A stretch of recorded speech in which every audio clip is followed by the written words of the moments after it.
Hey everybody, it's Spawn and XV, and we are here to show off a map by a creator named Trix Fixes. I think it's Fixes. It is Spawner Block Challenge. It is kind of like Skyblock Challenge in a way, except if you'll notice here, this mob spawner has a zombie in it holding dirt. Now, every one of these spawners that you'll see has a different mob carrying a different block, or if not a block, then an item of some use. Like cows, they naturally carry useful blocks, and pigs. But there's pretty much every useful block in the game located in these spawners. The point of the challenge is to to survive the first night. That's always difficult. And to collect enough dirt to branch out and start collecting other resources. Now, by the time you're done, if you've done it right, you will have some sort of spawn trap set up for every platform, or for every type of monster. At least, possibly the useful ones. I'm not sure you'll worry too much after you get your second bucket of water, unless you fall to your death and lose it. But, what we're looking at here... Now, for those of you who don't understand how mob spawners work, I'll just give you a quick bit of information. Now, the reason, of course, that nothing is spawning now is because overworld mobs can only spawn in a darkness level of 7 or below. So that usually means nighttime, no torches within a certain radius. And animals, while they could spawn at this light level, because they spawn at light levels 9 or above, will in fact not spawn because they require a grass block to be underneath their spawners. So don't lose this grass because it is the only grass in the world. And if you want to create a food source, that's what you're looking at for. In fact, you actually need grass blocks around the spawner for the animals to spawn onto. It doesn't need to just be under the spawner. That's a good point.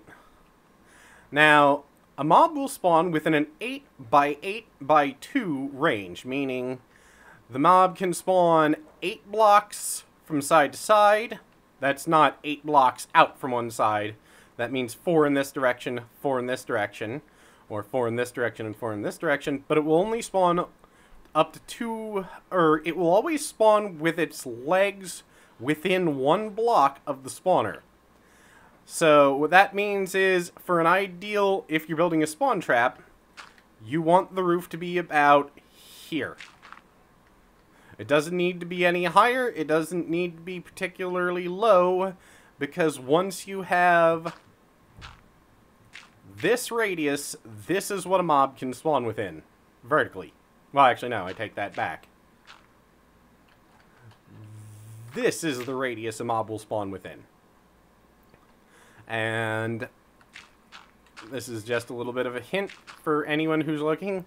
They will spawn that wide from side to side. So, of course, they won't spawn within walls, so you don't really need to worry about that.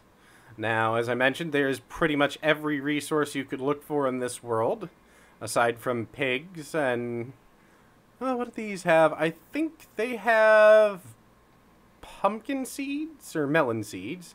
And these have, well, most of them you can tell just by looking at them. Like, this is the wolf block, which could be extremely useful. And over here we have a skeleton with regular seeds. Over here we have zombies with emeralds. So, this is... Just like in nature. Yes. And of course, if you need it, there's the hay block block, which is actually awesome when it comes to food, because kill 1 skeleton, you've got 3 blocks of, or 3 loaves of bread. Now, this map is actually more challenging than it looks, because I played around with it a tiny bit, and let me tell you, it looks like, oh, all the resources are right there, this is going to be easy. No. You're going to end up spending a lot of time a lot of time and resources getting to one, and heaven forbid if a monster gets onto a block, or gets onto one of your precarious walkways, and you will have precarious walkways. And of course, this is not everything, there is more. Welcome to the nether side. We don't have as much here. We've got netherrack and soul sand and ghast. And brown mushrooms. Yes, brown mushrooms. Red mushrooms over here. And nether bacon. One of our favorite elements. Glowstone and magma cube. Another important block.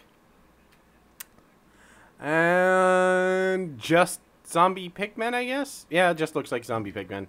Well, better than ghasts. Yes, of course there's no death by falling here. Here you just worry about death by dying of fire. Which I guess doesn't affect the zombie pigmen, so they can just go for a swim. Not particularly. Now, I haven't actually taken a look to see if there's anything hidden in the end yet. Because, well, it's something that I think we're going to be looking into doing eventually on our playthrough. So, we'll leave that as a big surprise. Yes, and here's the diamond zombie.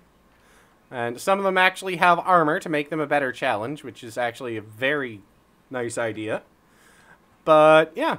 We will be playing this for the foreseeable future until we have figured out a way to fully exploit the map to the best of our abilities and our, happiness. But of course, we will be following the rules. I swear.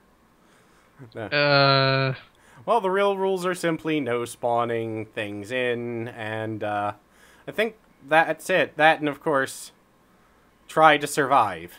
So, we'll see you in, well, hopefully you'll be joining us for our challenge. So, till then, peace out and thanks.